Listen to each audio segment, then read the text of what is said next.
General Shafiuddin Ahmed সম্প্রতি বিষয়টা নিয়ে একটা ফোরামে আলোচনা করছেন, কিন্তু সেইখানে কিছু ভয়ঙ্কর ইশারা আছে, তা নিয়ে আমরা কেউই আলাপ করি নাই। সেই বিষয়টাই আমি আজকে আলাপ করব। তাই যদি হয় তাহলে তো আমরা একটা বড় ধরনের বিপদে আছি। আমি তো একটু আগেই বললাম, প্রতিরক্ষা কূটনীতির প্রধান কাজটাই হচ্ছে জাতীয় নিরাপত্তা বিধান করা, প্রেম বিতরণ করা, এর কাজ না। পূর্বে মানুষ আমাদের বলতো জাতীয় পার্টিকে গৃহপালিত বিরোধী দল, এখন বলে যে এরা কৃতদাস। পাকিস্তান আর বাংলাদেশের উন্নয়নের প্রশংসা করে, অথচ বাংলাদেশের বিরোধী দল উন্নয়ন দেখতে পায়। এই সামাজিক আন্দোলনের মাধ্যমে প্রমাণ করতে চাই, ভারতীয় পণ্য বর্জন করো, এই সীমান্ত হত্যা বন্ধ করো এবং আগ্রাসন নীতি পরিহার করো। বাংলাদেশের রাজনীতির হস্তক্ষেপ, নগ্ন হস্তক্ষেপ আপনাকে বন্ধ করতে হবে। আসসালামু আলাইকুম দর্শক, গুরুত্বপূর্ণ একটি নিউজে আপনাদের সকলকেই স্বাগতম। প্রিয় দর্শক, আজকের ভিডিওতে মূলত আমি আপনাদের সামনে কয়েকটি ভিডিও ফুটেজ নিয়ে হাজির হয়েছি এবং আজকের এই নিউজের প্রত্যেকটা ভিডিওই হতে চলেছে আপনাদের জন্য অত্যন্ত গুরুত্বপূর্ণ। প্রিয় দর্শক, আপনারা প্রথমেই দেখতে চলেছেন ভারতীয় আধিপত্য বা ভারতের আগ্রাসনের বিরুদ্ধে কঠোরভাবে খেপে গিয়েছে বিএনপির নেতা জয়নুল আবদিন ফারুক। প্রিয় দর্শক, তিনি এমন কিছু মন্তব্য করেছেন যেগুলো শুনলে আপনারা অবাক হয়ে যাবেন, যার কিছুটা নমুনা হিসাবে আমি আপনাদের ভিডিওর শুরুতেও দেখিয়েছি। এমনকি প্রিয় দর্শক, এরই সাথে সাথে আওয়ামী লীগের সাধারণ সম্পাদক, সেতু এবং সড়ক মন্ত্রী ওবায়দুল কাদের সাহেব সরাসরি বলে দিয়েছেন যে এদেশের উন্নয়ন দেখে খোদ পাকিস্তানও জ্বলে বা এদেশের উন্নয়নের সুনাম করে বা এদেশের উন্নয়ন নিয়ে কথা বলে, কিন্তু সেখানে বিরোধী দলের নেতাকর্মীরাই স্বীকার করে না বাংলাদেশ উন্নত হয়েছে। প্রিয় দর্শক, এটা নিয়ে তিনি বিএনপির বিরুদ্ধে কিছু কথা বলেছেন, যেটা আপনারা একটু পরেই শুনতে চলেছেন। তো প্রিয় দর্শক, আমি আর বেশি কথা বাড়াবো না। আপনাদের ভিডিও শুরুতে যেই ভিডিওগুলোর অংশবিশেষ দেখিয়ে শুরু করেছিলাম, এখন সেগুলোর বিস্তারিত আলোচনা দেখাবো। তবে ভিডিওগুলো দেখানোর আগে বলি, যারা এখনও চ্যানেলটি সাবস্ক্রাইব করেননি সকলে চ্যানেলটি সাবস্ক্রাইব করে পাশে থাকা বেল আইকনটি বাজিয়ে দিবেন, আর যারা ইতিমধ্যেই সাবস্ক্রাইব করে রেখেছেন তাদের সকলকে অসংখ্য ধন্যবাদ। তো চলুন একটি লাইক দিয়ে আমরা ধারাবাহিকভাবে সবগুলো ভিডিও দেখে আসি। পাকিস্তান আর বাংলাদেশের উন্নয়নের প্রশংসা করে, অথচ বাংলাদেশের বিরোধী দল উন্নয়ন দেখতে পায়। গণতন্ত্র নির্বাচনে অকার্যকর বা অনুপযোগী হয়ে তারা নিজেরাই আজকে দামি রাজনৈতিক দলে। আজকে আপনারা একটা খবর বোধহয় লক্ষ্য করেছেন, পত্রপত্রিকায় মিডিয়ায় ফলাও করে যা প্রচার হয়েছে যে, এবং এখানে আমাদের বলার বিষয় হচ্ছে আজকে বাংলাদেশের যে উন্নতি, বাংলাদেশের যে উচ্চতা, এটা দেখে পাকিস্তানের প্রধানমন্ত্রী শাহবাজ শরীফ লজ্জিত হন। তিনি বলছেন আমাদের লজ্জা হচ্ছে। যেই পাকিস্তানের যে অংশ তিনি বলেছেন, তার মানে আমাদের বাংলাদেশ যখন পূর্ব পাকিস্তান ছিল, তখন এই অংশটা পাকিস্তানি নেতাদের কাছে মনে হতো এটা তাদের একটা বোঝা। এখন সেই বোঝাই উন্নয়ন অগ্রগতিতে অনেক এগিয়ে গেছে এবং এই উন্নয়ন দেখে, উন্নতি দেখে বাংলাদেশের আমরা লজ্জিত হচ্ছি। আমার মনে হয় বিএনপি যত মিথ্যাচার করে, সরকারের উন্নয়ন নিয়ে অপপ্রচার করে, তাদের শাহবাজ শরীফের বক্তব্য থেকে তাদের প্রকৃত সত্য অনুধাবন করা, তাদের শিক্ষা নেওয়ার অনেক কিছুই আছে। পাকিস্তান আর বাংলাদেশের উন্নয়নের প্রশংসা করে, অথচ বাংলাদেশের বিরোধী দল উন্নয়ন দেখতে পায়। তারা দিনের আলোতে রাতের অন্ধকার, যখন আলোকোজ্জ্বল দিন তখন তারা অমাবস্যার অন্ধকার।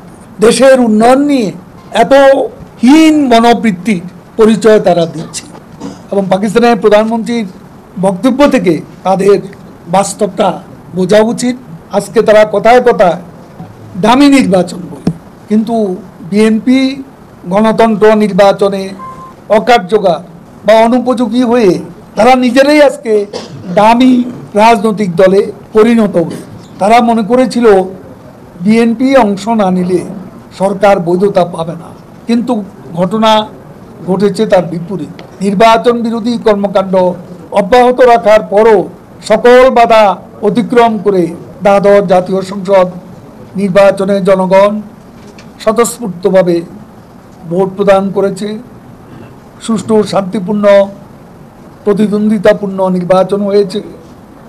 প্রধানমন্ত্রী শেখ হাসিনাকে বিভিন্ন রাষ্ট্র, বিশ্ব নেতৃবৃন্দ অভিনন্দন জানিয়েছেন এবং বাংলাদেশের সঙ্গে নিবিড়ভাবে কাজ করার অঙ্গীকার ব্যক্ত করেছে। পূর্বে মানুষ আমাদের বলতো জাতীয় পার্টিকে গৃহপালিত বিরোধী দল, এখন বলে যে এরা কৃতদাস, যে জাতীয় পার্টির ভবিষ্যৎ এই মুহূর্তে একদম অন্ধকার। আজকে দেশের অবস্থাটা অত্যন্ত নাজুক। আপনারা দেখেন, পত্রিকা খুললে দেখা যায় যে অর্থনৈতিক খাত, বিশেষ করে ব্যাংকিং খাতে আজকে একটি বিরাট বিপর্যয় নেমে এসেছে। অর্থাৎ বড় বড় ব্যাংকগুলো এখন ছোট ব্যাংকগুলো সব গেলে খাচ্ছে, কারো কোনো জবাবদিহিতা নেই। এটা কোনো আইনও ছিল না, নতুন আইন করে এখন বাংলাদেশ ব্যাংক তাদের ইচ্ছা মতন যে কোনো ব্যাংক তারা অধিগ্রহণ করতে পারবে অন্য ব্যাংকের মাধ্যমে। এটা ঘুরেই নিচ্ছে আর কি, অর্থাৎ তার দরকার ঘুরেই নিচ্ছে। এখানে শেষ নয়, বড় বড় কোম্পানিগুলো আমরা দেখছি যে ভিতরে অন্তর্দ্বন্দ্ব লাগিয়ে দিয়ে সেই কোম্পানিগুলো, বড় বড় কোম্পানি অন্য কোম্পানিগুলো গ্রাস করে খাচ্ছে। অর্থাৎ একটা সর্বগ্রাসী অবস্থা সারা দেশে বিরাজমান। আজকে মানুষের কী হবে, সব থেকে বেশি কাজ হলো রাজনীতিবিদদের এটার বিরুদ্ধে কথা বলা, কিন্তু সংসদে যারা বিরোধী দল তারা এখন কোনো কথা বলে না। আগে যত লব্যদব্য করেছে আমি এখন দেখি যে তারা সব নিশ্চুপ হয়ে গেছে। পূর্বে মানুষ আমাদের বলতো জাতীয় পার্টিকে গৃহপালিত বিরোধী দল, এখন বলে যে এরা কৃতদাস। 527টা পণ্যের মধ্যে বিষক্রিয়া পাওয়া গেছে হিন্দুস্তানে, অর্থাৎ ভারতে। ইউরোপিয়ান ইউনিয়নে সেটা নিষিদ্ধ করে। আর একটি দেখেছি ইত্তেফাক 23 তারিখ, দুটি ওষুধে মেডিসিন ক্যান্সারের মিশ্র প্রতিক্রিয়া পেয়েছেন, উপাদান পেয়েছেন, তাও সিঙ্গাপুর হংকং বন্ধ করে দিয়েছে। প্রিয় বন্ধু দেশ, প্রিয় বন্ধু ভারত, আধিপত্যবাদ আজকে আগ্রাসন, গণতন্ত্র হত্যার জন্য বাংলাদেশের মানুষ সামাজিকভাবে প্রস্তুতি নিচ্ছে আপনাদের বিরুদ্ধে আচরণ করার জন্য। তার কারণ বাংলাদেশের মানুষ 71 সালে খালি পায়ে যুদ্ধ করে, হাফ প্যান্ট পরে যুদ্ধ করে যারা দেশ স্বাধীন করেছিল, রাওয়ালপিন্ডি থেকে মুক্তি হয়েছিল দিল্লির দাসত্ব গ্রহণ করার জন্য। সেই কারণে আজকে আমরা জানতে চাই, বলতে চাই, একটু আগেও সংবাদপত্র টেলিভিশনে খবর আসলো সীমান্তে আজকেও একজনকে গুলি করে হত্যা করা হয়েছে। তাই আজকের গণতন্ত্র পার্টি, গণতন্ত্র ফোরামের এই সাইনবোর্ড দেখেন, আমাদের দাবি যদি বন্দী হও, যদি আমাদের প্রিয় ব্যক্তি হও, যদি আমাদের পরিবার পার্শ্ববর্তী দেশের প্রতিবেশী বন্দী হয়ে থাকো, সীমান্তে হর গুলি কেন? জাতীয় সংসদে 2008 সালে তখনকার স্বরাষ্ট্রমন্ত্রী মহরুফ উনি বলেছেন, আমি যখন প্রশ্ন করেছিলাম সীমান্তে পাখির মতো কেন গুলি হয়, কেন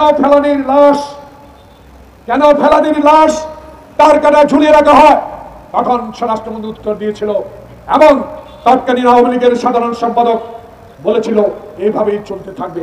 তাই আজকে বাংলার জনগণ, বাংলাদেশের মানুষ গণতন্ত্রের জন্য লড়াই শুরু করেছে। সেই লড়াইয়ে সরকারি ষড়যন্ত্রের মাধ্যমে, আইন শৃঙ্খলা বাহিনী দিয়ে, প্রজাতন্ত্রের কর্মচারী দিয়ে বাংলাদেশের গণতান্ত্রিক আন্দোলনকে স্তব্ধ করে দিয়েছেন। এমনি সহযোগিতা পাচ্ছেন প্রতিবেশী দেশ ভারত থেকে। আমরা ভারতের জনগণের বিরুদ্ধে নয়, আমরা ভারতের বন্ধু হতে চাই। যে বন্ধু আমাকে শোষণ করবে, যে বন্ধু আমাকে টিপারে ন্যায্য হিসাবে দিবে না, যে বন্ধু আমাকে ন্যায্য পানির হিসাব দিবে না, সে কি বন্ধু হতে পারে? কোনোদিনও বন্ধু হতে পারে না। তাই আমরা স্পষ্ট ভাষায় এই সামাজিক আন্দোলনের মাধ্যমে প্রমাণ করতে চাই, ভারতীয় পণ্য বর্জন করো, এই সীমান্ত হত্যা বন্ধ করো এবং আগ্রাসন নীতি পরিহার করো। বাংলাদেশের রাজনীতির হস্তক্ষেপ, নগ্ন হস্তক্ষেপ আপনাকে বন্ধ করতে হবে। কারণ আপনার দেশে গণতন্ত্র থাকবে আর আমার দেশে গণতন্ত্র যাতে না থাকে সেই ব্যবস্থা আপনি করবেন। বাংলার মানুষ তাহা কোনোদিনও গ্রহণ করতে পারে না, গ্রহণ করবে না। তাই আব্দুল সালাম রহমতুল্লাহ আপনাদেরকে অনুরোধ করবো, আসুন ঘরে ঘরে পৌঁছে দিয়ে সংবাদ, আমরা আগ্রাসন মানি না, আমরা সীমান্ত হত্যা মানি না, আমরা ভারতীয় পণ্য বর্জন করবো, সামাজিক আন্দোলন ঘরে ঘরে পৌঁছে দেব। তাই আজকে ওবায়দুল কাদের সাহেব, লজ্জা হয় না আপনাদের? আমাদের হাসিন দলে ছোট বলেন সকল ক্ষেত্রে নাকি বিএনপির ষড়যন্ত্র আছে, আমরা নাকি ষড়যন্ত্র করে ক্ষমতায় যেতে চাই। প্রিয় বন্ধুগণ, ক্ষমতায় ষড়যন্ত্র করে আপনারা গিয়েছেন, 111 সৃষ্টি করেছেন আপনারা, মঈন ফখরুদ্দিন সাথে রাতের অন্ধকারে আঘাত করেছেন আপনারা। আমরা ষড়যন্ত্র বিশ্বাস করি না, আমার নেত্রী খালেদা জিয়া ষড়যন্ত্র বিশ্বাস করে না, আমার নেতা তারেক রহমান ক্ষমতা যেতে চায় একে মাথা একে ভোটে, ষড়যন্ত্র করে না। তাই ষড়যন্ত্র সৃষ্টি করেন আপনারা, ষড়যন্ত্রের মধ্য দিয়ে ক্ষমতায় গেছেন আপনারা, ভাইয়ে ভাইয়ে নির্বাচন করে ক্ষমতায় গেছেন আপনারা। 14 সালে 854 জন বিনা প্রতিদ্বন্দ্বিতা নির্বাচিত হয়ে সেদিন ক্ষমতা গ্রহণ করে বাংলাদেশের গণতন্ত্রকে গলা টিপে হত্যা করেছেন। তার ইতিহাস আপনাদের নেতা 1 মিনিটে সংসদে গণতন্ত্র হত্যা করেছে, সকল সংবাদপত্র বন্ধ করে দিয়েছে। তাই এই ষড়যন্ত্র ইতিহাস আপনাদের, আমাদের না। বিষয়টা হচ্ছে বাংলাদেশের প্রতিরক্ষা কূটনীতি এই বিষয়টা সামনে আনার একটা প্রধান কারণ হচ্ছে বাংলাদেশের সেনাপ্রধান জেনারেল শফিউদ্দিন আহমেদ সম্প্রতি বিষয়টা নিয়ে একটা ফোরামে আলোচনা করছেন, কিন্তু সেইখানে কিছু ভয়ঙ্কর ইশারা আছে, তা নিয়ে আমরা কেউই আলাপ করি নাই। সেই বিষয়টাই আমি আজকে আলাপ করবো। অনেকগুলো পত্রিকায় রিপোর্ট করছে, প্রথম আলো এই নিয়ে বিশদ রিপোর্ট করছে, আমি এই রিপোর্টটা রেফারেন্স হিসেবে ব্যবহার করবো। আমি কিছু প্রশ্ন সরাসরি জেনারেল সাহেবকে করবো। আমাদের দেশের প্রকৃত গণতন্ত্র থাকলে এই প্রশ্নগুলো পার্লামেন্টে আমার প্রতিনিধির মাধ্যমে করতাম। এখন যেহেতু সেই সুযোগ নাই, পার্লামেন্ট দখল হয়ে গেছে, ডাকাতদের হাতে বাধ্য হয়ে প্রশ্নগুলো সরাসরি তাকেই করতে হচ্ছে। প্রথম আলো হেডলাইন করছে জেনারেল শফিউদ্দিনের একটা উক্তিকে, এক বন্ধুকে খুশি করতে অন্যকে বিরাগ বাজন করতে পারি না। হেডলাইনটা পড়ে তো আমি শ্রদ্ধা হয়ে গেলাম। জেনারেল শফিউদ্দিনকে জিজ্ঞেস করতেছি, আপনারা কি বাংলাদেশের প্রতিরক্ষা কূটনীতিকে সাজাইছেন অন্য রাষ্ট্রকে খুশি করার জন্য? কোন রাষ্ট্র খুশি হইলো বা অখুশি হইলো, এটা কি আপনাদের প্রধান বিবেচ্য বিষয়? আমি কয়েকদিন অপেক্ষা করছি, এই নিয়ে আপনি কিন্তু কোনো রিজয়েন্ডার দেন নাই, সুতরাং ধরে নিচ্ছি হেডলাইনটা ভিত্তিহীন না। তাই যদি হয় তাহলে তো আমরা একটা বড় ধরনের বিপদে আছি। আমি তো একটু আগেই বললাম, প্রতিরক্ষা কূটনীতির প্রধান কাজটাই হচ্ছে জাতীয় নিরাপত্তা বিধান করা, প্রেম বিতরণ করা, এর কাজ না। আপনাকে আমি একটা সাম্প্রতিক উদাহরণ দিই জেনারেল সাহেব, তাইলে বুঝবেন রাষ্ট্রীয় স্বার্থ কি জিনিস। ইউক্রেনের যুদ্ধ শুরু হওয়ার পর রাশিয়ার উপরে পশ্চিমা বিশ্ব শত শত স্যাংশন আরোপ করছে না? তার বড় স্যাংশন ছিল রাশিয়ার তেল রপ্তানির উপরে। রাশিয়ান তেলের সর্বোচ্চ দাম ধার্য করা হয়েছিল ব্যারেল প্রতি $60। ইন্দো প্যাসিফিকে আমেরিকার একটা প্রধান অংশীদার কিন্তু ভারত। ভারত হইতেছে এই অঞ্চলে আমেরিকার দারোয়ান, কিন্তু এই স্যাংশনকে সে তোয়াক্কা না কইরা তারা সমানে রাশিয়া থেকে তেল কিনছে এবং তা প্রসেস কইরা সারা দুনিয়াতে বিক্রি করছে। এতে ভারত যেমন লাভ করছে তেমন রাশিয়াও লালে লাল হয়ে গেছে। অর্থাৎ ভারত তার জাতীয় স্বার্থকে প্রধান হিসেবে দেখছে। ইন্ডিয়া ঠিক কাজটা করছে। আমি হলে একই কাজ করতাম বাংলাদেশের জন্য। ভারতের তেল বাণিজ্যে রাশিয়ার বিশাল লাভ ইউক্রেন যুদ্ধে তাদের একটা বড় অর্থনৈতিক অ্যাডভান্টেজ দিছে। এতে আমেরিকানরা খুশি হইলো না অখুশি হইলো, এটাতে কিন্তু ভারতীয় নীতি নির্ধারকদের বিচার্য বিষয় ছিল না। আমেরিকান না খুশি হতে পারে, সেই চিন্তায় যদি তারা রাশিয়া থেকে তেল না কিনতো, আজকে ভারতের অর্থনৈতিক অবস্থা কোন তলানিতে গিয়ে ঠেকতো চিন্তা করেন। সুতরাং জাতীয় স্বার্থে স্ট্র্যাটেজিক পার্টনারের সাথে দ্বিমত হইতে পারে। রাজনৈতিক সদিচ্ছা থাকলে দুই পক্ষের সম্পর্কের অবনতি এড়াইতে পারে। ভারতের ক্ষেত্রে তাই ঘটছে। আমেরিকা ভারতের উপরে বিলানা হইয়া ভারতের কাছে নতজানু হইছে, হইয়া বাংলাদেশকে আবার তুলে দিছে ভারতের হাতে, তাই না? মায়ানমারের সামরিক জান্তা একটা ভয়ঙ্কর জেনোসাইডের সাথে যুক্ত। এই নিয়ে ইন্টারন্যাশনাল ক্রিমিনাল কোর্টে একটা কেস পর্যন্ত চলমান আছে। বছরের পর বছর 1 মিলিয়ন রোহিঙ্গা রিফিউজির ভার আমরা বহন করতেছি। সেই জান্তার জেনারেলদের সাথে আমাদের বন্ধুত্বের সম্পর্ক রাখতে হবে কেন জেনারেল সাহেব?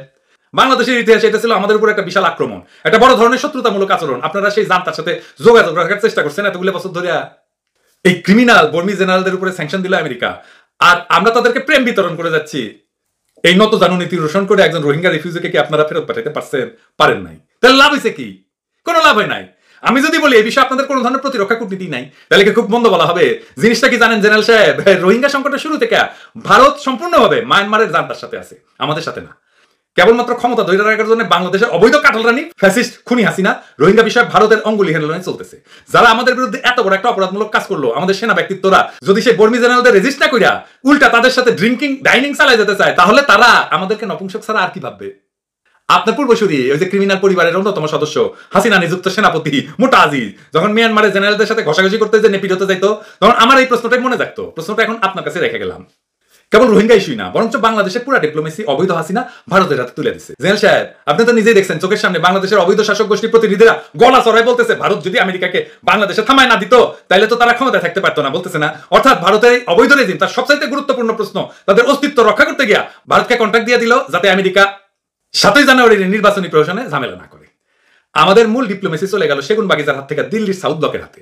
সাউথ ব্লক আমেরিকার সাথে ডিল করছে বাংলাদেশে কে ক্ষমতায় থাকবে তা নিয়ে, আর সেগুন বাগিচার বেচারারা ছায়া ছায়া দেখছে, আঙুল চুষছে। আমাদের তো আসলে কূটনীতি নাই, বিদেশ নীতি পরিচালনায় আমাদের যদি ন্যূনতম অটোনমাস অথরিটি থাকতো তাহলে আমরা হয়তো মৌলিক জাতীয় স্বার্থ সংরক্ষণ করার চেষ্টাটুকু অন্তত করতে পারতাম, বিশেষ করে আমাদের স্বাধীনতার সার্বভৌমত্ব এবং আঞ্চলিক অখণ্ডতা রক্ষায়। এখন বাংলাদেশের একটা অংশ টুকরা করে নেওয়ার পায়তারা চলতেছে, যেটা নিয়ে আমি কয়েকদিন আগে একটা এপিসোড তৈরি করছিলাম, এই যে এটা। আর এইসবের পেছনে একটা প্রধান হাত হচ্ছে ভারতের। দুনিয়ার সব দেশ জানে যে আমাদের কূটনীতি এখন দিল্লির হাতে, সুতরাং তারা আমাদের সঙ্গে কূটনীতি কারবার করবে কেন? দিল্লির কাছে গেলেই তো হয়। আপনার অন্যান্য দেশের মিলিটারি লিডারদের সাথে মিটিং করবেন, তারা আপনাদেরকে স্বাভাবিক সৌজন্য দেখাবে, ভদ্রতা করে, আর কি। এর বেশি তারা কিছু করবে না। বাকি আলাপ তারা দিল্লির সাথে আলাপ করে ঠিক করে নিবে। বাংলাদেশের ডিপ্লোমেসিতে এটাই হচ্ছে সবচেয়ে নির্মম বাস্তবতা। জেনারেল শফিউদ্দিন, আপনারা কি বাংলাদেশের প্রকৃত শত্রু চিহ্নিত করতে ভয় পান? আমার তো তেমনই মনে হয়। শত্রুকে মোকাবেলা করতে 71-এর মহান মুক্তিযুদ্ধের মতো আপনারা সংগঠিত হবেন, দেশের আপামর জনগণকে সাথে নেবেন, সেই ভরসা কিন্তু এখন আমার আর হয় না। যেখানে বাংলাদেশের মূল কূটনীতি চলে গেছে ভারতের হাতে, সেখানে কি আর আপনারা প্রতিরক্ষা কূটনীতির কোনো স্পেস বাকি আছে? আপনারা হয়তো ফর্নিয়া নাড়াচাড়া করবেন জনতার মন ভরে হাতে, কিন্তু আমরা তো জানি কন্টেন্ট আর আমাদের হাতে নাই। এইবার ভারত প্রসঙ্গে জেনারেল শফিউদ্দিনকে একটা স্পর্শকাতর বিষয় প্রশ্ন করতে চাই। এই যে দেখেন আমাদের সেনা সদরের একটা প্রজ্ঞাপন, ভারতের এক জেনারেলের নেতৃত্বে একটা প্রতিরক্ষা মন্ত্রণালয়ের দল পার্বত্য চট্টগ্রাম আমাদের সীমান্ত অঞ্চলে নির্মিত রাস্তা পরিদর্শনে আসছে। বোঝাই যাচ্ছে বাংলাদেশের অত্যন্ত স্পর্শকাতর টেরিটরির উপর দিয়া নির্মিত এই সীমান্ত রাস্তা ভারতীয় সেনাবাহিনী ব্যবহার করবে। এর জন্য ভারত আমাদেরকে যে ঋণ দিছে সেটা সুদ সহ আমাদেরকে পরিশোধ করতে হবে। ইন্ডিয়ার কাজে লাগবে, ভারত আমাদেরকে ঋণ দিছে, আমরা এটা বানায় দেব, ভারত এটা ব্যবহার করবে, আর সুদ সহ আসলটা শোধ করতে হবে আমাদের জনগণের ট্যাক্সের টাকায়। কি মজা! আর এটা যাবে ভারতীয় সেনাবাহিনীর ভোগে। আর সেই পরিদর্শনের নোটিশ প্রচার করে আমাদের সামরিক বাহিনীর দপ্তর। ওরা কি কাঁটাতারের বেড়া যখন নির্মাণ করছিল আমাদের কোন জেনারেলকে ডাকছিল? হ্যাঁ, তারা তাদের টাকায় নির্মিত তাদের ভূখণ্ডের সীমান্তের সড়ক আমাদের সেনাবাহিনীকে ব্যবহার করতে দিবে? জেনারেল সাহেব আপনারা দিবে না তো? তাহলে বাংলাদেশ সেনাবাহিনী ভারতীয় প্রতিরক্ষা এস্টাবলিশমেন্টের পায় এরকম তেল কেন দেয়? এই নোটিফিকেশনে এক জায়গায় লেখা আছে যে এই সড়কের নির্মাণ কাজ হচ্ছে ভারতের ডিফেন্স স্ট্র্যাটেজির আওতায়। তাহলে কি আমরা ভারতের সামরিক স্ট্র্যাটেজির অংশ হয়ে গেছি? জেনারেল শফিউদ্দিন আমাকে বলেন, এই অবস্থায় আপনার প্রতিরক্ষা কূটনীতি দিয়ে কি অর্জন করবেন? খুনি কারালানি বলছিল যে ভারতকে সেটা দিচ্ছে, সেটা ভারত ছিল জীবন মনে রাখবে। এখন আমরা দেখতে পাচ্ছি ভারতের কেনা বান্দিয়ে মাতারি মোদিকে কাপড় খুলে দিচ্ছে, আর মোদি তার কাম সেরে কাপড়টা বগল দাপা করে নিয়ে গেছে। আমরা প্রতিনিয়ত দেখতে পাচ্ছি ভারত কি করে সীমান্তে আমাদের নাগরিকদের নির্বিচারে হত্যা করতেছে। এই তো সেদিন বাংলাদেশের ভূখণ্ডের ভিতরে ঢুকা তারা 2 জন বাংলাদেশিকে গুলি করলো। আপনার এক জেনারেল তো বিডিআরে বসে আছে, তাই না? তো আপনার মেলা অফিসারও আছে, কেউ কিছু মুখ খুলছে? একমাত্র ব্যতিক্রম ছিলেন জেনারেল ফজলুর রহমান। সমগ্র জাতি তার বীরত্ব এখনো স্মরণ করে। আর মুখ খুলবেন কি কইরা? বিডিআর হত্যাকাণ্ডে যে বাংলাদেশের যে কয়জন অফিসার নিহত হয়েছিলেন তারা ছিল সারা বিশ্বে সর্বোচ্চ সংখ্যক নিহত অফিসার একদিনে। সেই সময় আপনার আরেক পূর্বসূরি বাংলাদেশের ইতিহাসের অন্যতম সেরা মির্জাফর মইনুর আহমেদ বসেছিল, আঙুল সুশি ছিল। আপনিও তখন অফিসার ছিলেন, কি করছেন? কোন অ্যাকশন নেন নাই। মাত্র 3 মাইল দূরে ক্যান্টনমেন্টে আপনারা বৈশা দেখছেন এই হত্যাকাণ্ড। নিজের কলিগদের বাঁচাইতে পারেন নাই, সে চেষ্টাও করেন নাই। এরপর কি করে বলবেন আমরা আপনাদের উপর ভরসা রাখতে পারি যে আপনারা আমাদেরকে বাংলাদেশের জাতীয় নিরাপত্তা বিধান করবেন? আরে আপনি নিজের কলিগরে, নিজের সহযোদ্ধাদের বাঁচাইতে পারেন না, 3 মাইল দূরে বসে হাত আগুন ছুঁছেন, আর আপনি জাতিকে রক্ষা করবেন বললেই হইলো? হ্যাঁ, প্রিয় দর্শক, আমি আশা করছি আপনারা সকলেই অত্যন্ত মনোযোগ সহকারে সবগুলো ভিডিওই দেখেছেন। এমনকি প্রিয় দর্শক, যদি এই ভিডিওগুলো সম্পর্কে আপনাদের কোনো মতামত থেকে থাকে তাহলে তো অবশ্যই জানাবেন। সবশেষে জানাবেন আপনি ঠিক কোন জায়গা থেকে আজকের এই নিউজটি দেখেছেন। তো দর্শক, নিউজটি শেষ করছি এখানেই। ফিরছি পরবর্তী নিউজে নতুন কোনো টপিকে। আল্লাহ হাফিজ।